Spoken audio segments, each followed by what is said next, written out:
sedikit bahwasanya setelah kita mengadakan majelis ilmu, sesuatu itu harus diilmui.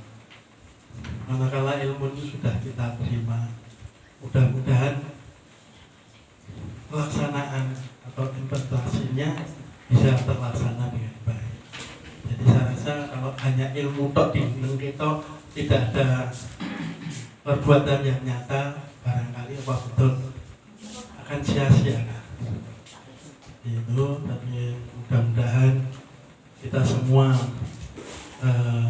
bisa berilmu, juga bisa diterapkan dalam kehidupan sehari-hari. Itu yang kami sampaikan, mudah-mudahan semua bisa bermanfaat baik dunia dan akhirat. Amin ya rabbal alamin. Terima kasih. Warahmatullahi wabarakatuh. Dan mau tanya, mau Pak Ita? Assalamualaikum warahmatullahi wabarakatuh. Bagaimana diketahui bahwa zikir pada dua ya. Zikir secara lisan, zikir dengan hati. Ya, Pak ya. Sebagaimana itu. Ya, betul. Nah, saya tanya yang zikir itu itu tuh lisan atau hati atau dua-duanya gitu ya saya. Kan soal seakan-akan ya tidak mengurangi rasa hormat ya. Itu kan orang kayak kesurupan gitu loh. Lah itu terus apa? Kategorinya apa ya? Lisan atau zikir lisan atau zikir dalam hati? Terima kasih Pak. Ya lakinya. Ya.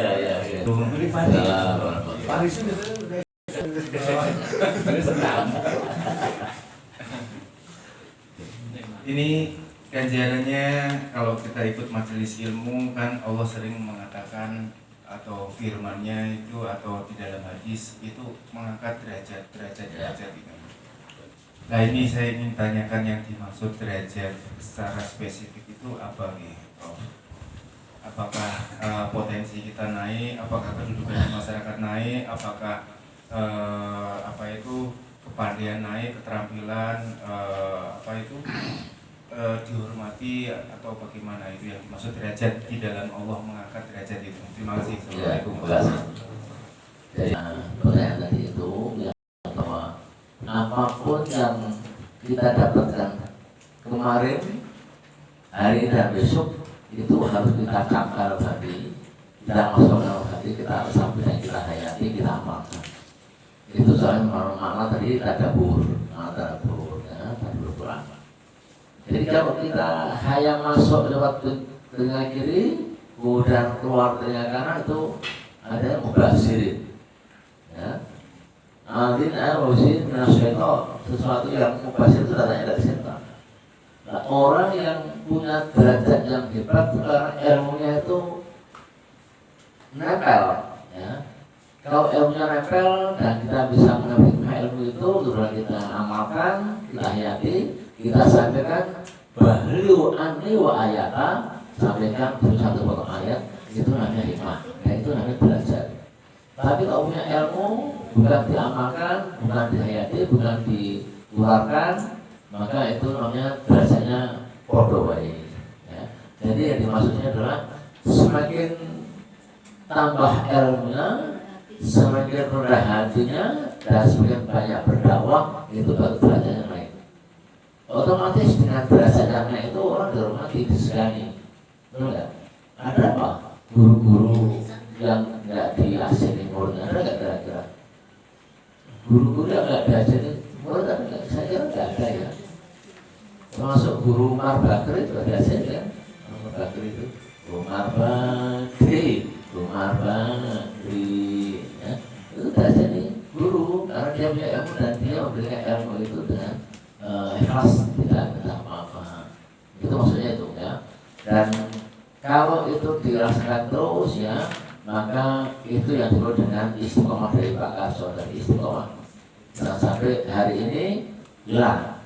Apa yang disampaikan kan hilang. Salah satu metode saya dakwah adalah di mana saya mesti apa, maunya apa, judulnya apa, marinya apa. Oh ini tak bawakan artikelnya. Kalau yang lain orang semua tetap pikir, tetap konsep, tetap baik. kok gak bahasa mas? Teman saya mencoba tiru gitu ya, punya rencana buat ini. Tapi berjam-jam gak ketemu kata-kata redaksinya gak ketemu karena ya biasa. Tapi kalau guru membuat konsep itu sudah biasa. Jadi Pak Trubus ini mau ceramah apa? Dalam buku sudah ada. Tinggal menuangkan dalam satu artikel, kemudian dipakai untuk dakwah. Ya, jadi saya mengalami dakwah di sini nanti satu kali di Istiqomah, Rebo petang di UNI, Pak tiap siang di kampus. Saya nggak pernah sama, nggak sama, matanya nggak sama. Ya, bisa karena memang Allah berikan jutaan ilmu, itu tidak mempernya tanpa bayar, ya, yang kita salinkan. Kemudian pikir yang sampai histeris, nah, itu ya. Jadi itu orang kata itu kenikmatan luar biasa. Tapi ada yang kadang-kadang menangis luar biasa. Jadi memang ada gurunya itu, ada syaratnya itu, ada syaratnya. Ada rasanya, khususnya di di kalangan santri-santri Nahdlatul Ulama itu ada syaratnya. Nah, dikir itu harus begitu, kalau gitu enggak mati gitu. Nah, itu kan. Tapi ada yang hanya begitu aja, itu enggak pernah mati, ada juga Pak. Begitu asal gede-gede asal mengenai mati kali. Oh, dikira gue, aku melu-melu. Aku melu-melu gitu aja, melu-melu. Kok orang nangis? Aku ngerti, nanti nggak tahu kok gitu. Nah itu ya. Jadi sebetulnya dalam Al-Quran dikatakan berzikir pada Allah yang lembut, yang halus, ya. Jangan sampai ganggu kanan kirinya, ya. Dia paham betul. Itu dikir sudah seperti itu. Itu ada juga yang punya syarat begitu. Cuma dari kalangan mazhab Hanafi dan Hanafi itu dikirnya diam dia. Nah ya, diam halus itu. Karena kita nggak tahu. Tapi ada yang dalam hati itu Pak ya. Ya dalam hati. Maka di sini ada dalam hati dan juga lisan. Nah itu lisan ya. Baik itu ya. Mungkin ada yang lain ya. Ada ibu.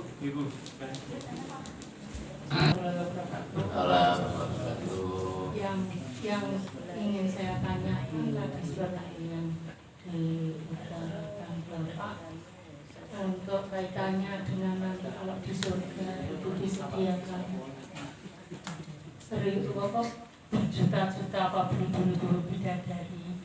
Itu maksudnya yang dimaksudkan dengan bidadari itu apa seperti ini nih Pak? Yang saya bayangkan kalau karena bidadara nggak ada nih untuk yang perempuannya gimana ini nanti?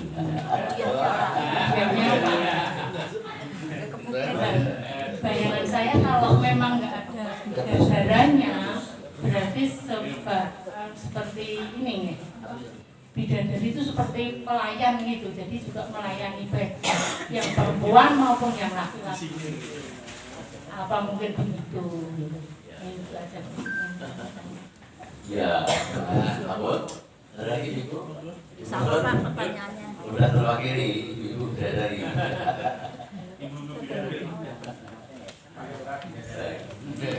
Jadi ini hanya pengantar saja, saja. Ibu sekalian, kalau sudah dari itu memang kadang-kadang heboh ya. Jadi dalam waqiah memang disebutkan dalam Al-Quran juga ya, yang tafsirnya bahwa ketika seorang suami itu menjadi imam yang baik, pemimpin rumah tangga yang baik, dan dia menjadi ahli surga, ya, maka di antara hadiah dari seorang generasi dulu adalah ribuan bidadari yang silih berganti, ya. Bidadari itu tercipta dalam seketika. Jadi enggak seperti di dunia ini dari A, B, C ya, terus dikenal jadi langganan enggak. Makanya dari bahasa Pak Eta ya guys. Saya tuh banyak istilah Pak Isu tidak ada itu dunia. Dari PL. Dari selesai udah ganti warna, ganti wajah, ganti macam yang Allah ciptakan berganti-ganti dalam sekejap. Ya, yang tidak ada sebenarnya program disentuh oleh pihak lain. Oleh siapapun, yaitu dari itu ya. Nah kemudian ya Karena di surga kenikmatan surga itu yang paling luar biasa yang belum pernah dirasakan manusia. Maka maaf ya, bukan karena saru ya. Jadi seorang pria yang ahli surga ini sehari mau kumpul dengan 100 bidadari itu nggak ada rasa capek, nggak ada rasa lelah. Nikmat semuanya tuh. Berganti-ganti terus itu di kemah-kemah daerah-daerah yang selalu berubah kayak apa. Ada ibu-ibu gimana? Ada yang tanya. Ibu-ibu adalah kepala ratunya bidadari. Nah, ya. Dari ibu-ibu yang bertakwa, ibu-ibu yang beriman di dunia itu selalu sayang cinta suami, tidak suroyo sama suami, menyuruh suami, ya, tapi suami adalah suami yang beriman, yang bisa hidup rumah tangga, yang bisa menulis seluruh kebutuhan nafkah zahmat rohani. Jadi itu si ibu itu sudah di surga. Di surga nanti jadi ibu suri, ibu bidadarinya.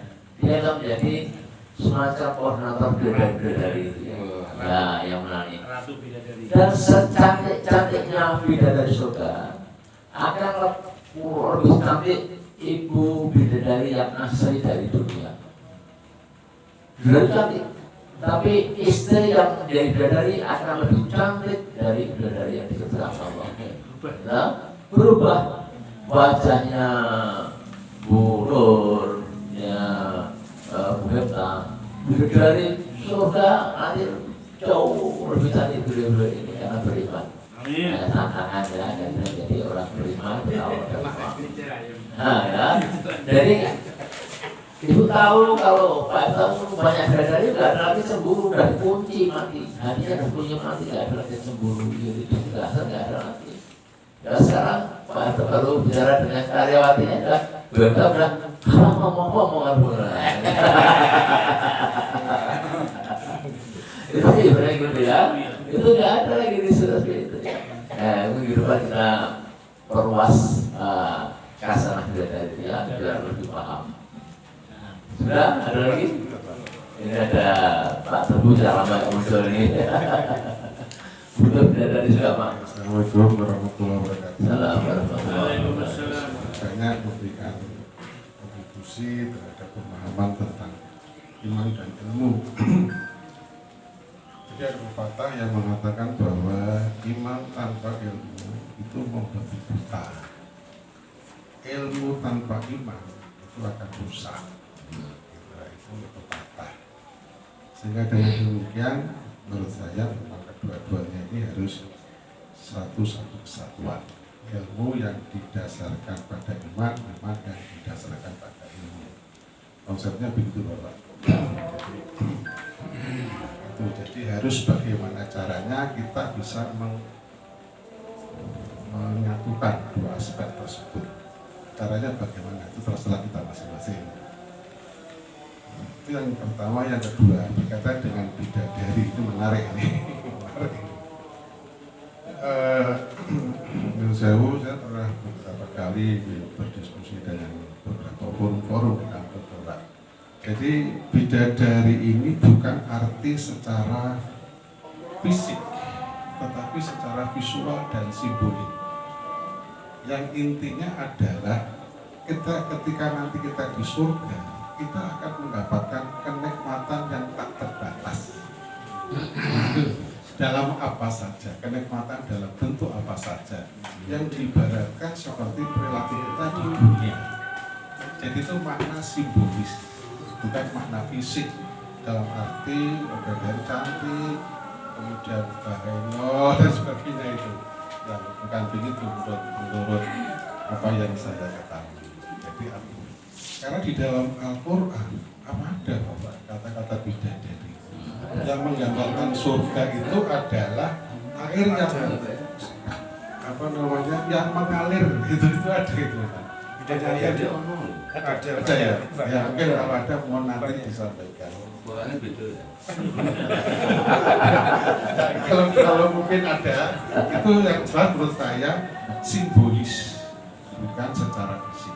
Ya. Yang saya tahu persis dalam Al-Quran itu mungkin saya kurang lengkap membacanya. mohon maaf saya itu membaca dan saya artikan sekaligus. Itu yang sampai pada kata-kata mengalir di dalam, di bawahnya mengalir, gitu. Mengalir. Sungai yang mengalir. Mungkin di dalam Al-Quran bidadari di surat apa Pak Catur? Nanti mungkin saya bisa. Terima kasih. Assalamualaikum warahmatullahi wabarakatuh. Ini sepakat dulu waktunya. Sudah ada, kita ramu sedikit. Ya. Mau tambah apa lagi? Sudah cukup. Sudah ya. Pak terbesar ya. Jadi besok minggu depan saya terangkan lebih jauh bidadari ya, biar pengetahuan kita enggak terpotong-potong ya bidadari. Gitu ya Pak Hasan ya. Ambil ya izin ambil dulu gitu.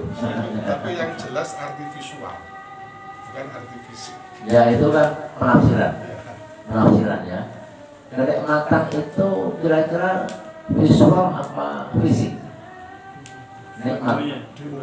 Kalau visual itu nikmat mimpi itu mimpi ini visual apa fisik? Visual. Imagine ya. Karena kita tidur itu menikmati. Ini imagine, ini visual, ya. Tapi kalau fisik berarti kita betul menikmati. Dan di waqiah itu fisik. Bidadari itu fisik. Allah ciptakan beribu bidadari yang saling berganti, kurbayakun yang tiap berganti-ganti itu adalah visual. Itu adalah fisik nyata, ya nyata. Ayatnya ada.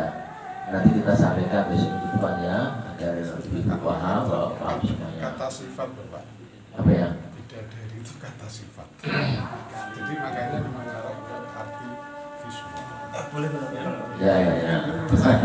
Mohon maaf ini kayak terus. Apa yang Allah kasih ribet itu karena dunianya juga suka begini. Jadi Allah memberikan gambaran itu ya sesuai yang dunianya kita suka, Pak. Agar itu ribet yang memotivasi kita.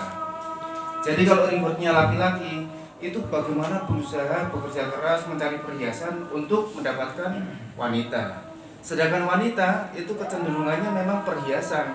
Bagaimana mendapatkan laki-laki supaya memiliki rumah, memiliki istana, memiliki perhiasan, dan itu yang didapatkannya. Jadi termasuk dipuji-puji para bidadari tadi mengkoordinir junior-juniornya. Itu memang Allah memberikan gambaran ribet. Kalau ribet ini tidak bersifat yang tidak kita sukai atau hanya sungai, dan itu disebutkan semua kan. Jadi insya Allah satu kesatuan itu semua membuat kita termotivasi gitu. Termasuk yang menakutkan api, yang menakutkan, yang menyakitkan, yaitu juga punishment yang membuat kita tidak takut untuk melakukan hal yang buruk. Yang baik, ribet ya sesuai yang nafsu kita di dunia. Iya. Jadi fisik itu ada yang ini bisa ya? Iya. Jadi kalau saya ini menarik, makanya nanti episode selanjutnya. Iya.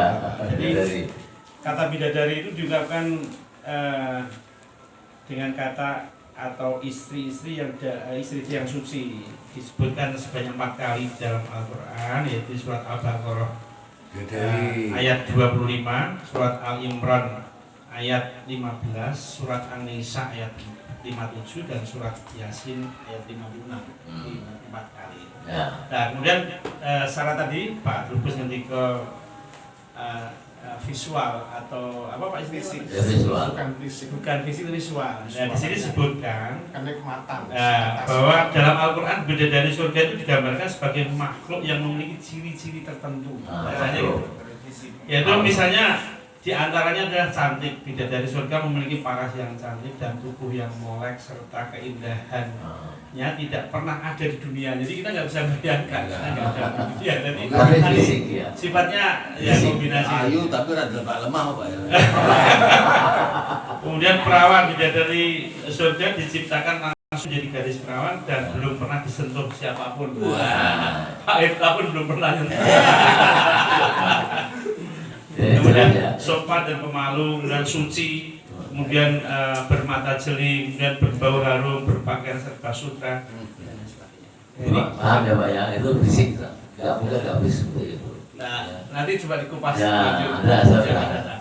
Saya pernah tulis banyak itu di kajian subuh, kultum subuh banyak itu nanti kita terus lagi. Oke, ibu sekalian, puas ya, puas karena waktu terbatas kita jumpa lagi. Yang terakhir tadi Pak Trubus, religion without science is right. Tambahan.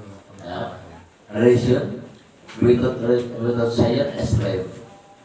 Iman agama ya tanpa ilmu akan lumpuh. Ya. Science without religion is blind, buta. Jadi itu bukan mata Arab, tapi itu adalah karya filsuf dari Yunani. Ya. Nah, itu. Jadi antara agama dan pengetahuan itu harus saling menopang. Ya. Supaya tidak buta dan tidak lumpuh. Demikian, semoga Pak Andi untuk tutup. Assalamualaikum warahmatullahi wabarakatuh. Assalamualaikum. Jamaah Majelis Ilmu buka bersama. Alhamdulillah barusan kita dengarkan tausiah untuk buka bersama puasa sunnah dari Bapak kita Ustadz Umar Siddiq. Kita kesankan dengan hati dan niat kita untuk amalkan dan kita sampaikan kepada saudara yang lain. Dan untuk sempurna majelis ini tidak menjadikan majelis yang sia-sia, malah majelis ini kita tutup dengan doa kifarah majelis. Subhanallah wa bihamdihi, asyhadu an la ilaha illa anta, astaghfiruka wa atubu ilaik. Assalamualaikum warahmatullahi wabarakatuh.